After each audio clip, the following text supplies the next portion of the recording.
आज की इस वीडियो में हम लोग जो देखेंगे 2025 के लिए परीक्षा है तो यूनिक पब्लिकेशन का जो बुक है उससे देखेंगे एसएससी का एमटीएस और हवलदार का जो है ऑनलाइन परीक्षा जो होता है, ठीक है, जो कर्मचारी चयन आयोग के द्वारा आयोजित किया जाता है। मल्टीटास्किंग नॉन टेक्नीशियन स्टाफ और हवलदार के लिए क्वेश्चन बैंक देखेंगे जो कि पूरे 37 सेट में इसमें बुक में दिया गया है, 37 सेट में है, ठीक है। और ये 2023 और 2024 का जो भी इसमें पिछले साल जो भी इसमें एग्जाम हुआ है सभी सिटिंग का क्वेश्चन आंसर सहित पूरे व्याख्या के साथ में है, संपूर्ण व्याख्या का हल सहित इसमें दिया गया है, ठीक है। और एग्जाम होता है जो ऑनलाइन होता है, सीबीटी के जरिए लिया जाता है। ऑनलाइन एग्जाम जो होता है उसके लिए प्रीवियस क्वेश्चन को हल करना अति महत्वपूर्ण हो जाता है, क्योंकि आपकी तैयारी कैसी है इसी से पता चलता है। जब तक पिछले साल का प्रश्न आप हल नहीं करेंगे पता नहीं चल पाएगा कि अगला लेवल का क्वेश्चन कैसा आएगा, ठीक है। तो इस बुक में जो दिया गया है प्रश्न सारे शिफ्ट का दिया गया और सभी विषय दिया गया है, मैथ, रीजनिंग, जनरल और इंग्लिश सभी विषय का इसमें दिया गया है, ठीक है। चलिए आगे चलते हैं। कंटेंट आप देखेंगे तो देख सकते हैं आपको 2024 और 2023 का पूरे हल प्रश्न आप डेट वाइज देख सकते हैं, दिया गया है 30/9 डेट वाइज दिया गया है सभी। यहाँ पे इसमें भी दिया गया है, देख लीजिए 1/9 से लेके पूरे 14/9 तृतीय पाली तक, मतलब तीनों पाली का दिया गया है, तीनों पाली का प्रश्न आंसर सहित व्याख्या सहित दिया गया है, हल सहित पूरे एमटीएस। इसीलिए ये महत्वपूर्ण, बहुत ही एग्जाम के लिए बहुत ही महत्वपूर्ण होने वाला है, तो इसको मिस मत करिएगा। चलिए बिना देर करते हुए आज के जो पहला प्रश्न है और आज कौन सा पाली का कौन सा पीवाई पिछले साल का प्रश्न देखेंगे, चलते हैं उसके लिए। चलिए आगे चलते हैं, देखते हैं। यहाँ पे कुछ दिया गया है, स्कीम ऑफ एग्जामिनेशन दिया गया है। एग्जाम जो रहता है पूरा सीबीटी के जरिए रहता है, ऑनलाइन बेसिस कंप्यूटर बेसिक्स पर। यहाँ देखें तो कंप्यूटर बेसिस एग्जाम है। यहाँ पे दिया गया है विषय, सब्जेक्ट कौन कौन सा रहेगा, मैथ, रीजनिंग, जनरल और इंग्लिश सभी रहेंगे। मैथ और रीजनिंग 20-20 नंबर का रहेगा, जिसका अंक रहेगा 60 और 60 दोनों का रहेगा, यानी कि 1 नंबर का एक क्वेश्चन 3 नंबर का है, ठीक है। एक क्वेश्चन 3 नंबर का है।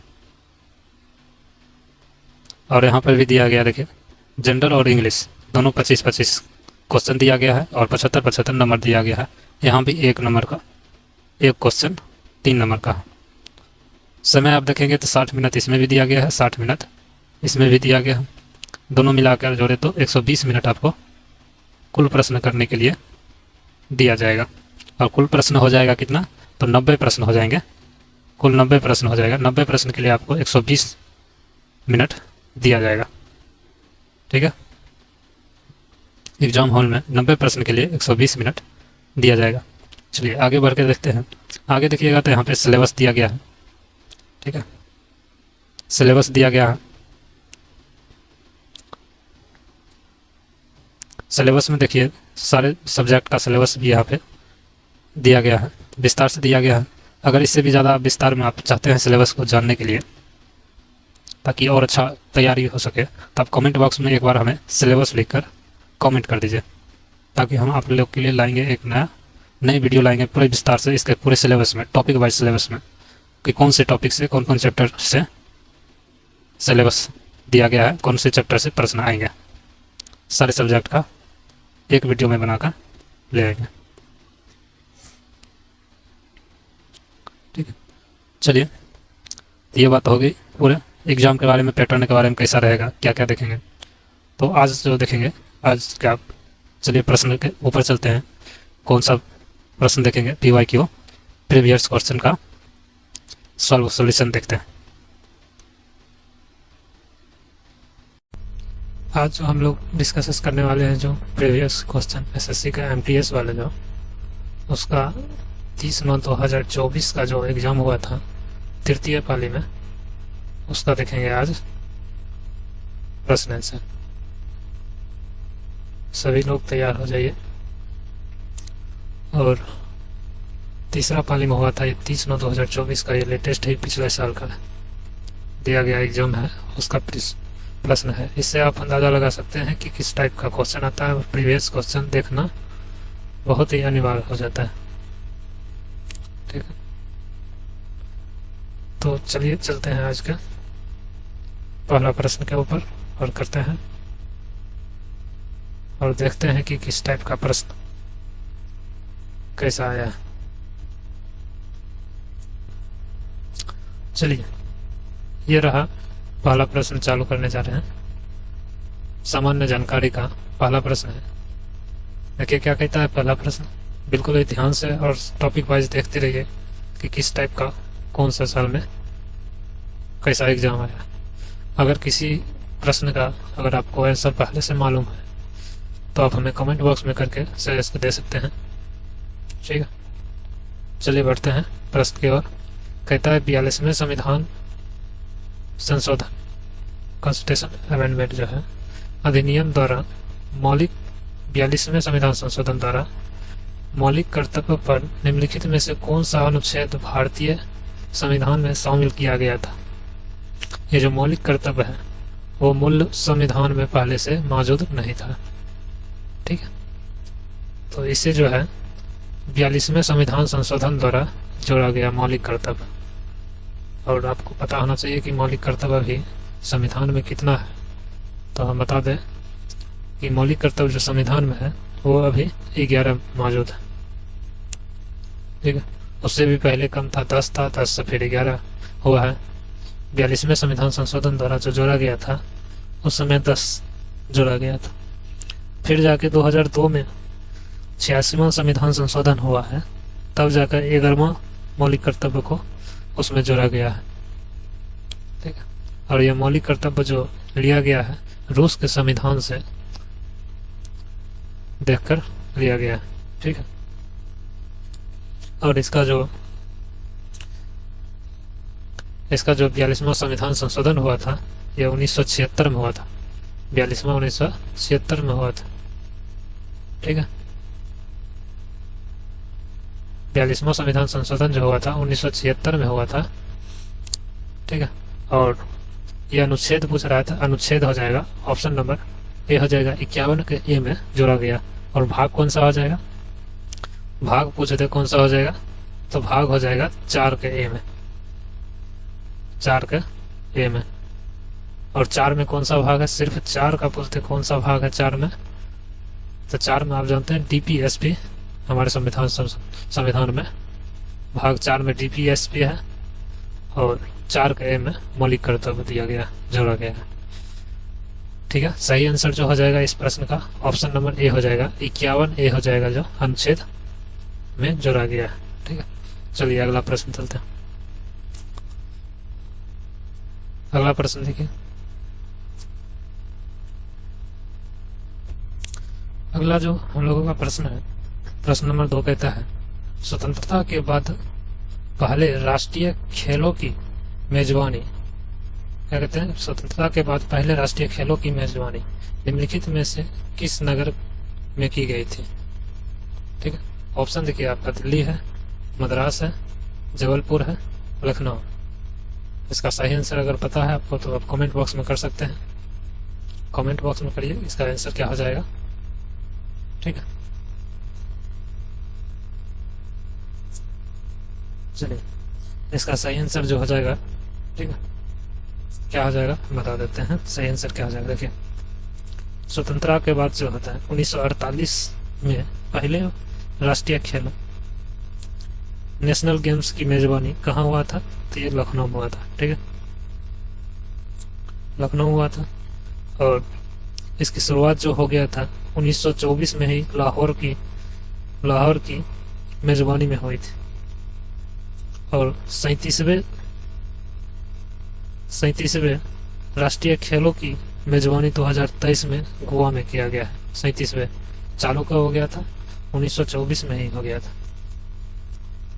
कहाँ पे, लाहौर में चालू हुआ था पहली बार पहली बार लाहौर में चालू हुआ था, और स्वतंत्रता के बाद 1948 में जो कहेंगे 1948 में चालू हुआ था वो लखनऊ में हुआ था। ठीक है, ऑप्शन नंबर डी सही आंसर हो जाएगा।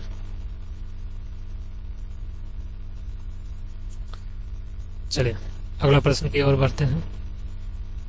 चलिए अगला प्रश्न है, कहता है देखिए, निम्नलिखित में से कौन सा पूंजीगत प्राप्तियों का एक भाग नहीं है? क्या कहते हैं? पूंजीगत प्राप्तियों का एक भाग नहीं है, कौन सा नहीं है? देखिए ऑप्शन है कर राजस्व, ऋण राजस्व, या ऋण की वसूली, या विनिवेश। सही आंसर बताइए क्या हो जाएगा इसका, अगर पता है आपको तो। देखिए पूंजीगत प्राप्तियां जो हो जाती हैं, कर राजस्व हो जाती है का एक भाग नहीं है। कर राजस्व जो है उसका एक भाग नहीं है पूंजीगत प्राप्ति, बल्कि राजस्व प्राप्तियों का एक भाग है। कर राजस्व क्या है? राजस्व प्राप्तियों का है।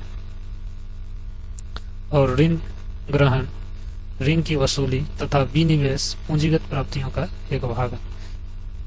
ठीक, ये तीनों जो हो जाएगा, ऋण की वसूली, ऋण ग्रहण, विनिवेश, ये तीनों पूंजीगत प्राप्तियों की भाग है।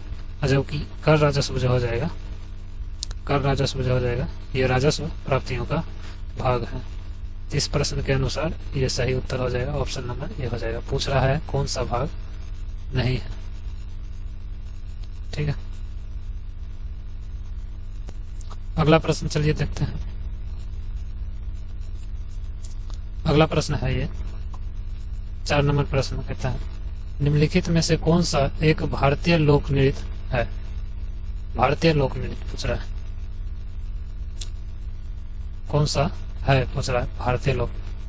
ऑप्शन देखिए दिया गया है, भरतनाट्यम, या शास्त्रीय, या बिहू, या मोहिनी अट्टम। ठीक है, तो भारतीय नृत्य का लोक नृत्य कौन सा है ये पूछ रहा है। सही आंसर बताइए कमेंट बॉक्स में क्या हो जाएगा। ठीक है, चलिए देखिए इसका सही आंसर जो हो जाएगा, सही आंसर हो जाएगा ऑप्शन नंबर ए हो जाएगा सही, सॉरी ऑप्शन नंबर सी हो जाएगा सही आंसर, बिहू। बिहू जो है भारतीय लोक नृत्य का एक भाग है। ठीक, जो कि मुख्य रूप से असम राज्य में बिहू त्योहारों के लिए मनाया जाता है। ठीक है, यह नृत्य फसल के मौसम की शुरुआती और असमिया नव वर्ष की शुरुआत का प्रतीक है। बिहू त्योहार वर्ष में 3 बार मनाया जाता है। बोहाग बिहू, रोंगाली बिहू, और अप्रैल के महीने में माघ बिहू या भोगाली बिहू, ये तीनों मनाया जाता है। जनवरी में और काटी या कोंगाली बिहू अक्टूबर या नवंबर के महीने में मनाया जाता है। यह तीनों त्योहार क्रमशः धान की फसल की बुआई करना, फिर उसकी रक्षा करना तथा उस पर कटाई से करने से संबंधित है। जबकि भरतनाट्यम देखेंगे तो तमिलनाडु का है, और सत्रिया देखेंगे तो असम का, तथा मोहिनी अट्टम केरल का है। भारतीय शास्त्रीय संगीत है ये तीनों। कौन सा है? भारतीय शास्त्रीय नृत्य है। ठीक, चलिए अगला प्रश्न की ओर चलते हैं। अगला प्रश्न है हम लोग का, कहता है मध्य प्रदेश सरकार द्वारा निम्नलिखित हस्तियों में से किसे संगीत में लता मंगेशकर पुरस्कार 2021 से सम्मानित किया गया? ये पुरस्कार है लता मंगेशकर पुरस्कार 2021 में किसे दिया गया है? ऑप्शन है देखिए, दर्शन रावल, कुमार सोनू, शान, या उदित नारायण। सही आंसर बताइए। ये तो सही आंसर बताइए जल्दी, क्या हो जाएगा इसका। देखिए वर्ष 2021 में पार्श्व गायक शैलेंद्र सिंह को वर्ष 2019 का, आनंद मिलिंद को वर्ष 2020 का लता मंगेशकर पुरस्कार प्रदान किया गया। शैलेंद्र सिंह को पार्श्व गायक शैलेंद्र सिंह 2021 में मिला है, आनंद सिंह को 2019 में और 2020 में मिलिंद को। और वर्ष 2022 के लिए संगीतकार उत्तम सिंह और वर्ष 2023 के लिए पार्श्व गायिका KS चित्रा को लता मंगेशकर पुरस्कार से सम्मानित किया गया। और इस पुरस्कार की शुरुआती मध्य प्रदेश सरकार ने वर्ष 1984 में ही किया था। ठीक, इसके तहत कलाकार को 2 लाख रुपये नगद और एक प्रशासित पत्र दिया जाता है। ठीक है, तो इस प्रश्न का जो सही आंसर हो जाएगा 2021 के अनुसार जो हो जाएगा, ये जो लता मंगेशकर पुरस्कार है ये दिया गया है कुमार सोनू को। ठीक है, ऑप्शन नंबर बी सही आ जाएगा। ठीक है, इसमें 2 लाख रुपया दिया जाता है और एक प्रमाण पत्र दिया जाता है। चलिए अगला प्रश्न देखते हैं। अगला प्रश्न है, देखिए, हिंदू मंदिर हिंगलाज माता और कटासराज, ये 2 मंदिर है हिंदू का, भारत के किस पड़ोसी देश में स्थित है? ये दोनों 2 अलग अलग देश में है दोनों। कहता है भारत के कौन से देश में, किसी एक ही देश में है दोनों। कौन देश में? पड़ोसी देश है नेपाल हमारा, श्रीलंका है, पाकिस्तान है, भूटान है। सही आंसर बताइए क्या हो जाएगा। ठीक है, सही आंसर बताइए इसका क्या हो जाएगा।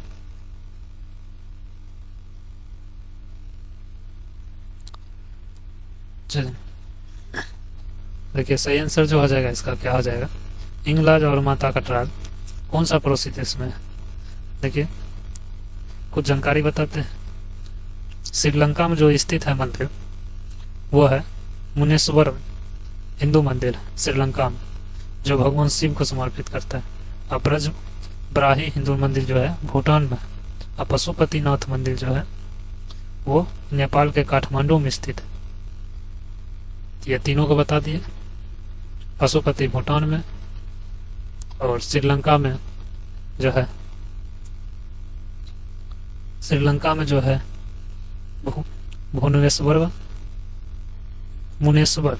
मुनेश्वरम जो है हिंदू मंदिर श्रीलंका में है।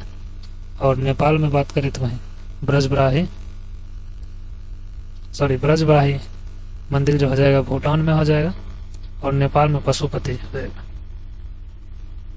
ठीक है, तो इस प्रश्न का जो सही आंसर हो जाएगा, हिंगलाज माता और कटास राज्य मंदिर है और पाकिस्तान में स्थित है। ऑप्शन नंबर सी हो जाएगा सही आंसर।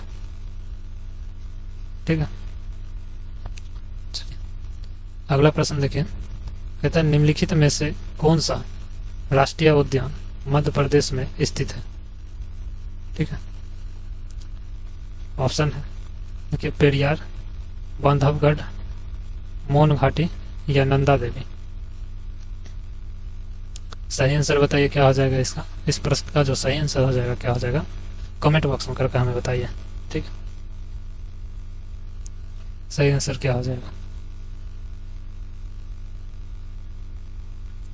चलिए इसका सही आंसर क्या हो जाएगा हम बता देते हैं। सही आंसर जो क्या हो जाएगा, तो राष्ट्रीय उद्यान के बारे में पूछ रहा है कि मध्य प्रदेश राष्ट्रीय उद्यान मध्य प्रदेश में कौन सा स्थित है। ठीक है, देखिए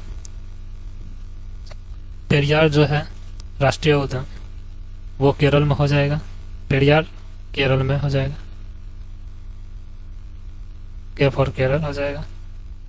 वहीं पे बांधवगढ़ देखेंगे तो बांधवगढ़ हो जाएगा MP, बांधवगढ़ MP। और मौन घाटी देखेंगे तो मौन घाटी भी केरल में हो जाएगा। मौन घाटी भी केरल में हो जाएगा। और नंदा देवी तो आप जानते हैं कहाँ पे है, ये हो जाएगा उत्तराखंड में।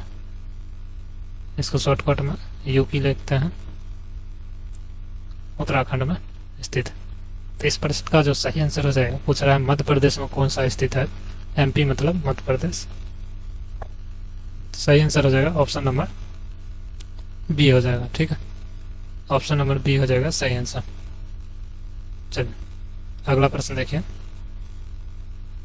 अगला प्रश्न कहता है निम्नलिखित में से किसे राज्य में बेहदीन बेहदीन खलम महोत्सव मनाया जाता है, जिसमें युवा हर घर की छत को बांस के डंडों से पीटकर बुरी आत्मा, प्लेग और बीमारियों को दूर भगाने का प्रतीकात्मक प्रदर्शन करते हैं। इसका देखिए ऑप्शन है मेघालय, बिहार, उड़ीसा या मणिपुर। सही आंसर बताइए क्या हो जाएगा इसका। सही आंसर क्या हो जाएगा बताइए। तो इस प्रश्न का जो सही आंसर हो जाएगा, चलिए ऑप्शन नंबर ए हो जाएगा। ये मेघालय में ऐसा किया जाता है। ऑप्शन नंबर ए हो जाएगा सही आंसर। ठीक है, ऑप्शन नंबर ए हो जाएगा सही आंसर। अगला प्रश्न देखिए। अगला प्रश्न 9 नंबर कहता है वैश्विक प्रौद्योगिकी शिखर सम्मेलन 2022 कहाँ पर आयोजित किया गया था? कौन से राज्य में? दिल्ली में, नई दिल्ली में, सॉरी नई दिल्ली में, जयपुर में, बेंगलुरु में या वाराणसी में? कहाँ पर किया गया था ये आयोजन? कमेंट बॉक्स में करके बताइए हमें कहाँ पे होगा था। तो देखिए वैश्विक प्रौद्योगिकी शिखर सम्मेलन जो है ये 7वीं शिखर सम्मेलन हुआ था 2022 में, जो कि 29 नवंबर को से 1 दिसंबर तक आयोजित किया गया था। और कहाँ पे किया गया था? तो ये किया गया था, ऑप्शन नंबर ए किया गया था नई दिल्ली में आयोजित किया गया था। ठीक है, कब किया था? 29 नवंबर से 1 दिसंबर तक सॉरी। ठीक है, इस शिखर सम्मेलन का जो विषय थी यानी थीम थी प्रौद्योगिकी की भू राजनीति, ये थीम था। और कार्नेगी इंडिया और भारत सरकार के विदेश मंत्रालय के साथ आयोजित करती है यह। ठीक है, और इसका उद्देश्य जो है प्रौद्योगिकी की भू राजनीति की बदलती प्रकृति पर विचार विमर्श करने के लिए दुनिया भर के उद्योग विशेषज्ञों, नीति निर्माताओं, वैज्ञानिकों और अन्य हितधारकों को एक साथ लाना है। पहली बार वैश्विक प्रौद्योगिकी शिखर सम्मेलन 2016 में आयोजित किया गया था, पहली बार, और 2022 में यह नई दिल्ली में किया गया। ठीक है, अगला प्रश्न की ओर चलते हैं। अगला प्रश्न देखिए है, कहता है निम्नलिखित में से फसल ऋतु और संबंधित फसल के गलत युग्म की पहचान कीजिए। क्या देखिए, रबी में गेहूं बोया जाता है या रबी में धान बोया जाता है, खरीफ में ज्वार बोया जाता है या खरीफ में सोयाबीन बोया जाता है। पूछ रहा गलत में युग्म को पहचान कीजिए, गलत युग्म। ठीक है, गलत युग्म को पहचान करने के लिए कहता है। तो देखिए रबी फसल जो होता है वो ऋतु और उससे संबंधित फसल के संबंध में जो हो जाएगा, ऑप्शन नंबर बी जो हो जाएगा, बी हो जाएगा ऑप्शन नंबर इसका सही जवाब। ठीक है,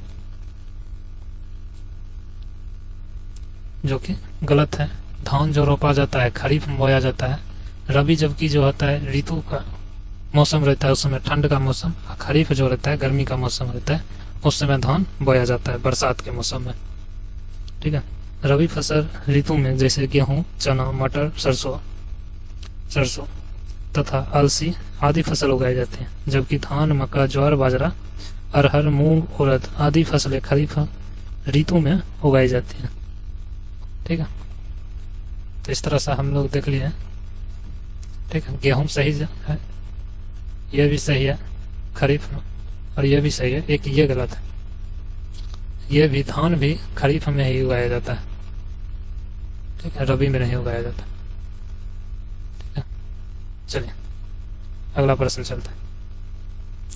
अगला प्रश्न है, कहता है अकबर के शासन काल के दौरान दीवार के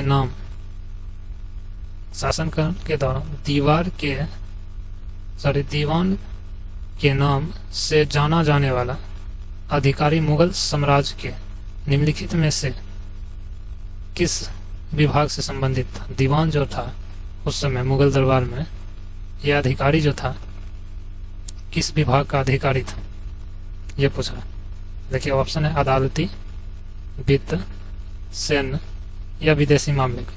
किसका अधिकारी था दीवान जो था? बताइए, सही आंसर बताइए क्या हो जाएगा? सही आंसर बताइए क्या हो जाएगा?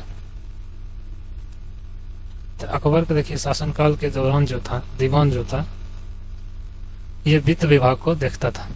फाइनेंस मिनिस्टर जिसे कहते हैं, यह वित्त विभाग को ये देखा करता था, यह अधिकारी जिसे दीवान कहा जाता था उस समय मुगल साम्राज्य में। ठीक, अगला प्रश्न की ओर चलिए। अगला प्रश्न देखिए है आर मुथुन कन्नमल, जिन्हें 2022 में पद्मश्री से सम्मानित किया गया था। 2022 में पद्मश्री से एक डैश नर्तकी है। नर्तकी है कौन सा है? सादिर या रऊफ या गरबा या छाव? बताइए सही आंसर क्या हो जाएगा? सही आंसर बताइए कौन सा हो जाएगा? देखिए आर मुथुक जो है ये 87 वर्षीय वर्ष को मुथुक को वर्ष 2022 में पद्मश्री पुरस्कार से सम्मानित किया गया था, जो कि एक कौन सा नर्तकी था? सादिर नर्तकी था। सादिर नर्तकी था। सादिर नर्तकी था। भारत को देवदासी परंपरा की एकमात्र जीवित कलाकार माना जाता है। ठीक है, इन्हीं को। और देखिए तमिलनाडु के पुटुकोट्टाई जिले के बिरालीमालाई गांव से आने वाली वह सादिर नृत्य समुदाय की 7वीं पीढ़ी है।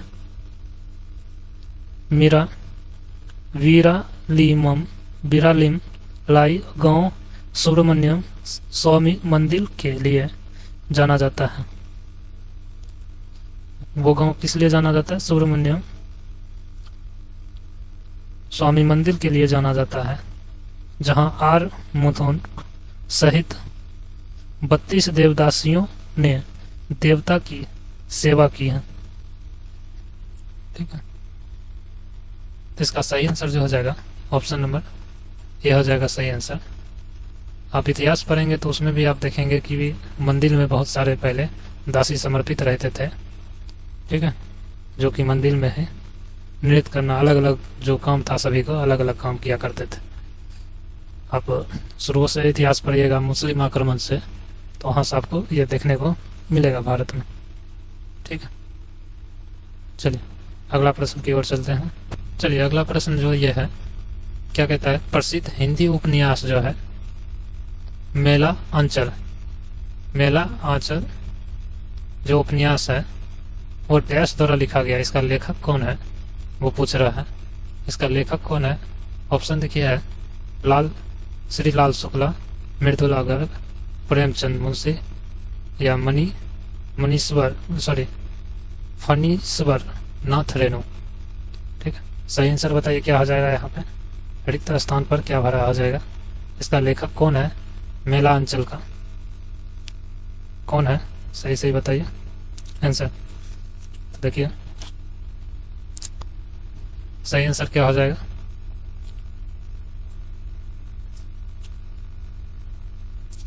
देखिए मेला अंचल जो है ये बिहार के पूर्णिया जिला में लिखा गया था। बिहार के पूर्णिया जिला में, जो कि मीरगंज गांव है वहाँ पे पूर्णिया जिला में, वहीं पे लिखा गया है। उन्हीं की पृष्ठभूमि पर महिला उपन्यास आंचल उपन्यास लिखा गया था। और ये जो प्रकाशित हुआ था जो 1954 में प्रकाशित हुआ था। कब हुआ था महिला? 1954 में प्रकाशित हुआ था, जिसमें देखिए उपन्यास में इसमें है क्या था? देखिए इसमें जो है गरीबी, रोग, भुखमरी, धर्म की आड़ में हो रहे व्यभिचार, शोषण और अंधविश्वासों पर आदि पर जो है चित्रण किया गया। ठीक है, इसमें जो है उपन्यास में एक युवा डॉक्टर की कहानी है जो अपनी पढ़ाई पूरी करने के बाद एक पिछड़े गांव में काम करने जाते हैं। ठीक है, यही कहानी है और उसी कहानी के माध्यम से यह सब चित्रण किया गया है। भुखमरी, रोगी, शोषण, कैसा अंधविश्वास है भक्ति धर्म के प्रति, ये सब बताया गया। ठीक है, तो इसका सही आंसर जो हो जाएगा ऑप्शन नंबर डी हो जाएगा सही आंसर। ठीक है, ऑप्शन नंबर डी हो जाएगा। ठीक, और ये सब लेखक की बात करें तो श्रीलाल शुक्ला जो है, इनका जो उपन्यास है वहीं पे देखिए, श्रीलाल शुक्ला को बात करें तो इनका जो उपन्यास है, उपन्यास राग दरबारी है, जिसे प्रकाशित हुई थी 1968 में हुआ था। ठीक, उसके बाद बात करें मृदुला गर्ग की तो इनका जो था चित्रकोबरा उपन्यास है और 1979 में 1979 में प्रकाशित हुए थे। और मुंशी प्रेमचंद्र की बात करें तो इसका उपन्यास गोदान 1936 में प्रकाशित हुआ था। चलिए अगला प्रश्न के ऊपर चलते हैं। नेक्स्ट प्रश्न क्या है, चलिए देखिए नेक्स्ट प्रश्न। ये जो प्रश्न है इसका देखिए क्या कहता है। पुरुष वर्ग में चौथी एशियाई खो खो चैंपियनशिप 2023 प्रतियोगिता किस देश ने जीता?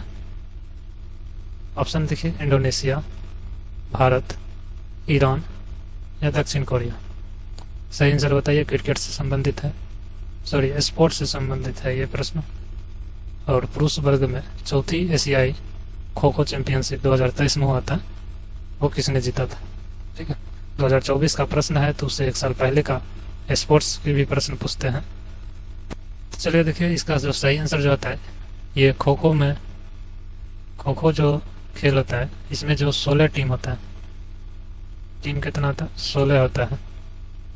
ठीक है, और महिला और पुरुष दोनों की बात करें तो दोनों में जो जीती गई है, दोनों में भारत ने जीता है। ठीक है, दोनों में भारत जीता है। और 2023 का ये पुरुष वर्ग की देखें तो ये भारत के असम जिला में, असम राज्य में हुआ था, सॉरी जिला कहते हैं, असम राज्य में, भारत के असम राज्य में यह प्रतियोगिता किया गया था। ठीक है, जिसमें जीत भारत की हुई थी और 16 टीम की या टीम था इसमें।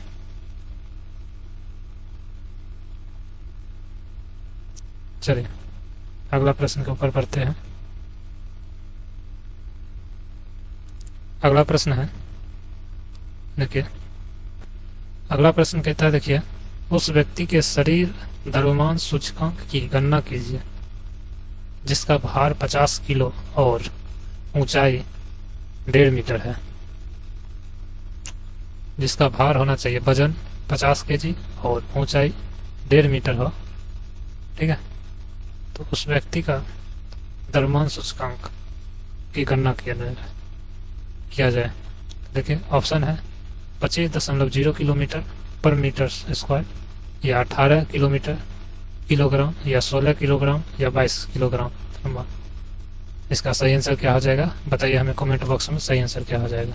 ये इसका निकालने के लिए जो हमें करना पड़ेगा, शरीर का द्रव्यमान सूचकांक का जो सूत्र होता है, भार इजकल टू होता है, भार इजकल टू ऊंचाई स्क्वायर होता है। ठीक है, भार इजकल टू ऊंचाई स्क्वायर होता है, इसका सूत्र है। और इस पे आप इसे सॉल्व करेंगे तो निकलेगा जो कि ऑप्शन नंबर डी हो जाएगा, 22.2 किलोग्राम निकलेगा। ठीक है, इसे आप सॉल्व करेंगे 50 हो जाएगा भार और नीचे हो जाएगा 1.5 मीटर स्क्वायर हो जाएगा। ठीक है, इस तरीका से स्क्वायर हो जाएगा तो उसे गुना कर देंगे तो 2.25 मीटर हो जाएगा ये 50, और इसे सॉल्व करेंगे तो 22.2 किलोग्राम आएगा। ठीक है, चलिए अगला प्रश्न की ओर चलते हैं। अगला प्रश्न देखिए, देखते हैं, कहता है कि भारत का निम्नलिखित में से कौन सा राज्य राष्ट्रीय बहुआयामी गरीबी सूचकांक एक प्रगति समीक्षा 2023 में सबसे निचले स्थान पर है।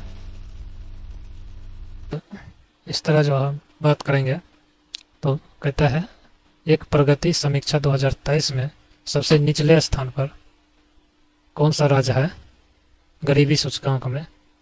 तो देखिए ऑप्शन है गोवा, सिक्किम, तमिलनाडु, केरल। आपको बताना है कि इनमें से कौन सा राज्य है जो गरीबी सूचकांक के सबसे निचले स्थान पर है। ठीक है, और देखिए सबसे निचले स्थान पर की बात करें और सबसे ऊपरी स्थान पर तो बात करें तो ये हो जाएगा, सबसे ऊपर जो स्थान पर हो जाएगा वो बिहार हो जाएगा।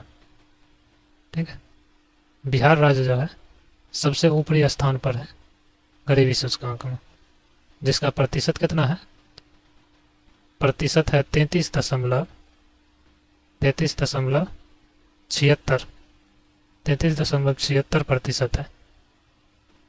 ठीक है, ये बिहार का है सबसे ऊपरी सूचकांक बात करता, ये सबसे निचली सूचकांक हो गया।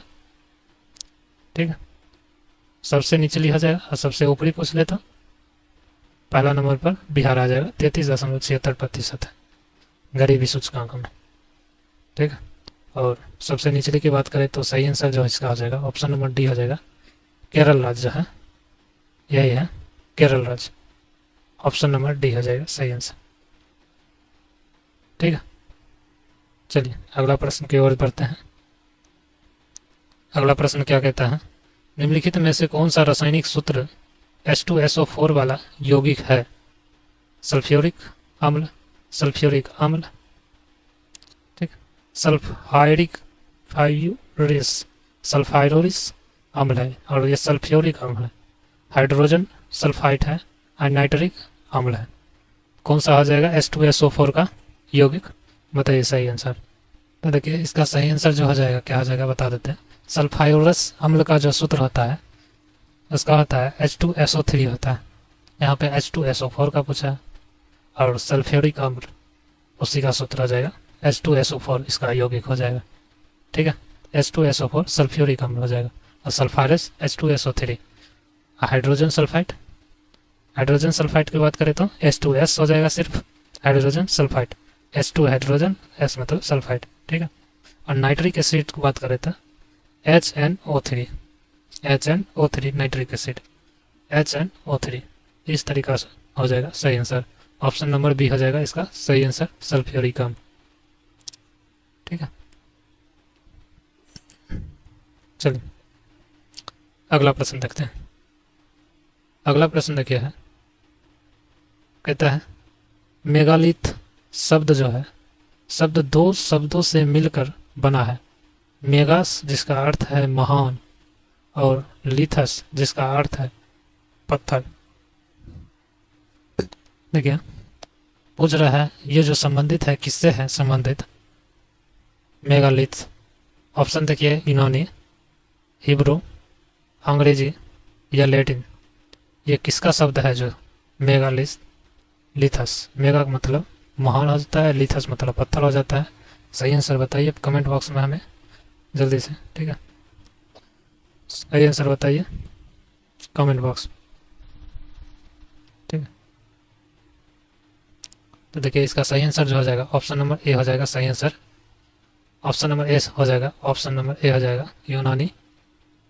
यूनानी का ये भाषा शब्द है, यूनानी शब्द का है ये। ठीक है, चलिए अगला प्रश्न की ओर चलते हैं। अगला प्रश्न कहता है प्रकाश वर्ष के संदर्भ में सूर्य और पृथ्वी के बीच औसत अंतराल 8.311 मिनट है। यहाँ मिनट डैश इंगित करता है, मिनट किसका इंगित करता है पूछ रहा है, मिनट जो है किसका इंगित करता है, चाल का, समय का, दूरी का या वेग का। सही आंसर बताइए क्या आ जाएगा, ज्योग्राफी से संबंधित है। चलिए सही आंसर बताइए क्या आ जाएगा। तो देखिए मिनट जो होता है, मिनट क्या कहता है, ये सूर्य और पृथ्वी के बीच प्रकाश की जो आने की जो समय है 3.811 मिनट। ठीक है, लगभग 8.5 मिनट लगता है सूर्य के प्रकाश आने में पृथ्वी पर। तो ये किसका संदर्भ करता है, किसका दर्शाता है? मिनट, इतना मिनट में आ रहा था, ये दूरी को दर्शाता है। ठीक है, ये इतना दूरी पृथ्वी और सूर्य के बीच जो दूरी है उसका तय किया गया है 8 मिनट में, ये तय किया गया। तो ये दर्शाता किसके है? दूरी का दर्शाता है। ऑप्शन नंबर सी हो जाएगा सही आंसर। ठीक है, ऑप्शन नंबर सी सही आंसर हो जाएगा।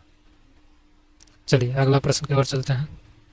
अगला प्रश्न देखिए, कहता है अनुच्छेद 74(1) के अनुसार मंत्रिपरिषद का प्रमुख कौन होता है? मुख्य न्यायाधीश, राष्ट्रपति, प्रधानमंत्री या हाउस स्पीकर? सही आंसर बताइए। पॉलिटी से संबंधित है और ये बहुत ही आसान शब्द है।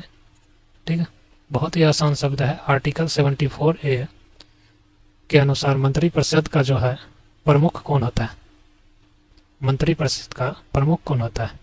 ठीक है, अगर बात करें मंत्रिपरिषद का तो गठन करता है राष्ट्रपति। अपने कार्य की सहायता के लिए राष्ट्रपति करता है मंत्रिपरिषद का गठन।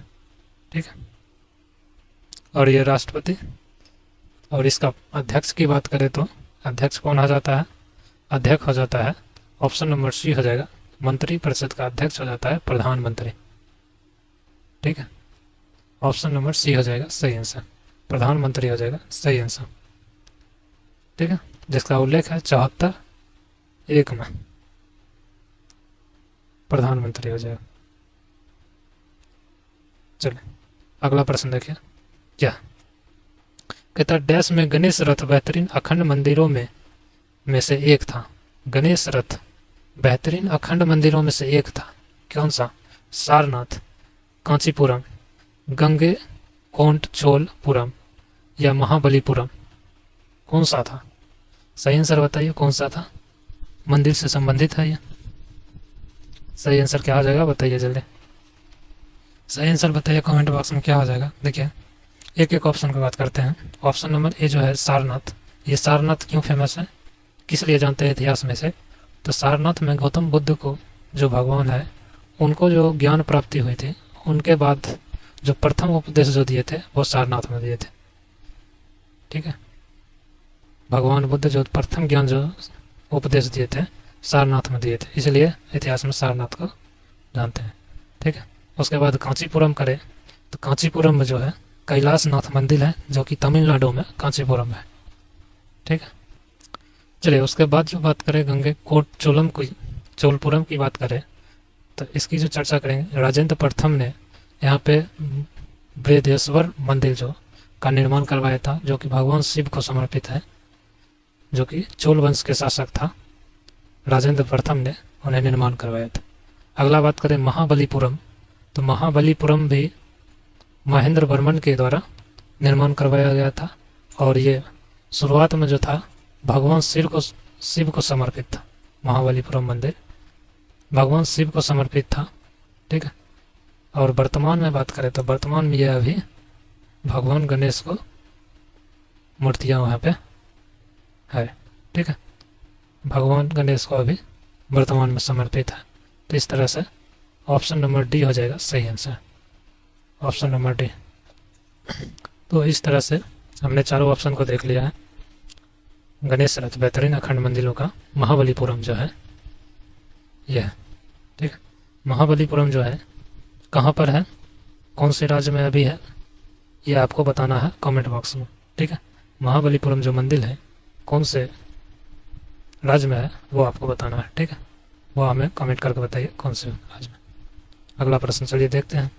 अगला प्रश्न है प्राचीन संस्कृत ग्रंथों को पढ़ाने के लिए वर्ष 1791 में हिंदू कॉलेज की स्थापना कहाँ की गई थी? हिंदू कॉलेज की स्थापना। ठीक है, हिंदू कॉलेज की स्थापना कहाँ पर की गई थी प्राचीन संस्कृत ग्रंथों को पढ़ाने के लिए? ऑप्शन देखिए, मद्रास में, बनारस में, कलकत्ता में या आगरा में। कहाँ किया गया था बताइए कमेंट बॉक्स में करके। सही आंसर बताइए हमें कमेंट बॉक्स में करके कि इसका सही आंसर क्या आ जाएगा। हिंदू मंदिर कॉलेज की स्थापना कहाँ हुआ था प्राचीन संस्कृत ग्रंथों को पढ़ाने के लिए? 1791 में किया गया था। ठीक है, हिंदू कॉलेज। तो इसका सही आंसर जो हम बता देते हैं, सही आंसर जो हो जाएगा ऑप्शन नंबर बी हो जाएगा, बनारस में किया गया था। बनारस में किया गया। और अभी हाल ही में शिक्षक दिवस के मौके पर जो रिपोर्ट जारी हुआ उसमें टॉप कॉलेज में से हिंदू मंदिर टॉप कॉलेज में था। ठीक है, उसके लिस्ट में टॉप कॉलेज में हिंदू मंदिर प्रथम स्थान पर था। चलिए अगला प्रश्न की ओर चलते हैं। चलिए देखिए अगला प्रश्न है, कहता है किसी अंडे को उबालने पर उसका जो बाहरी भाग है अपारदर्शी और सफ़ेद क्यों हो जाता है उबालने पर? ऑप्शन देखिए है, ऊष्मा विकृतीकरण के कारण बनती है, श्वेतक को सख्त करती है और इसे अपारदर्शी सफ़ेद रंग बना देती है। अगला ऑप्शन है, ऊष्मा अंडे के प्रोटीन की संरचना में परिवर्तित का कारण बनती है। अगला ऑप्शन है, ऊष्मा पानी के साथ अंडे की अभिक्रिया कारण बनाती है, इसे अपारदर्शी बनाती है। अगला ऑप्शन है, ऊष्मा अंडे की जर्दी की क्रिस्टल संरचना में परिवर्तित का कारण बनाती है।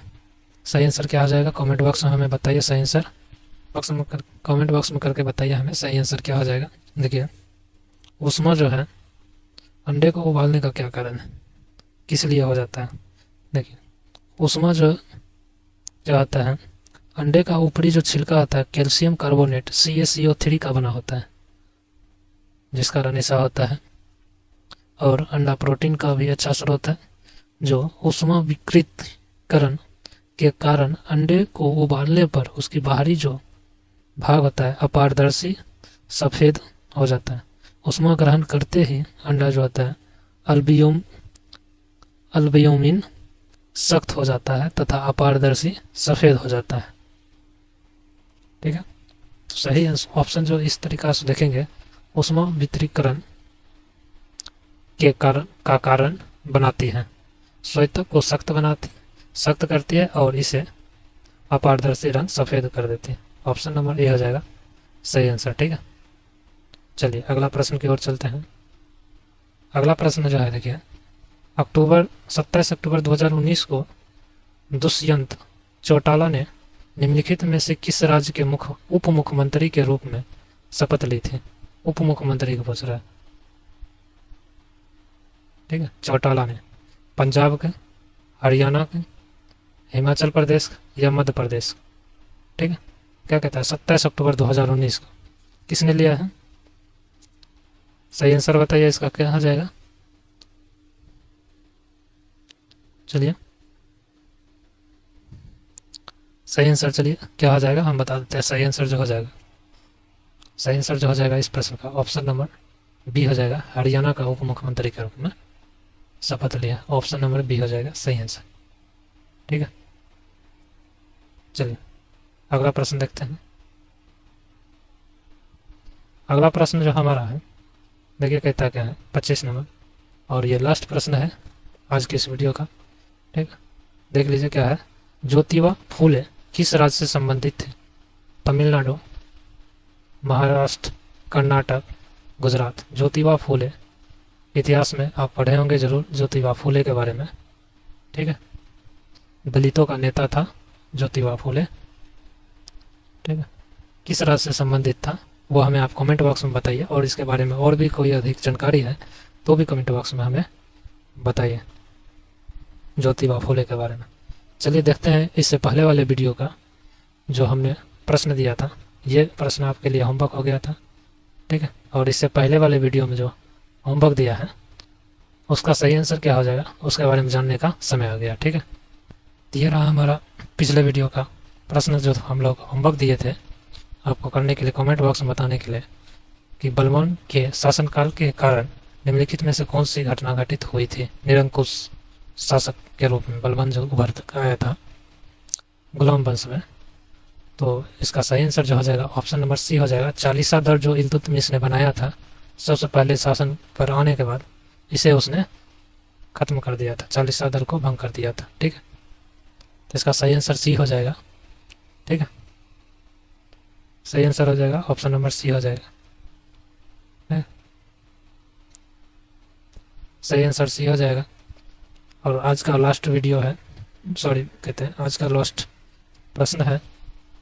ठीक है, मिलेंगे फिर से अगला प्रश्न के लेकर, अगला जो प्रीवियस क्वेश्चन है उसके ऊपर वीडियो लाएंगे, ठीक है। अगर आप दूसरा किसी सब्जेक्ट पर या किसी और टॉपिक पर वीडियो चाहते हैं तो वो भी हम हमें कमेंट बॉक्स में करके बताइए कि मैथ, रीजनिंग, इंग्लिश या किस सब्जेक्ट पर आपको वीडियो चाहिए। आप हमें कमेंट बॉक्स में करके बताते रहिए, ठीक है। चलिए मिलते हैं फिर से अगले वीडियो में, तब तक के लिए धन्यवाद।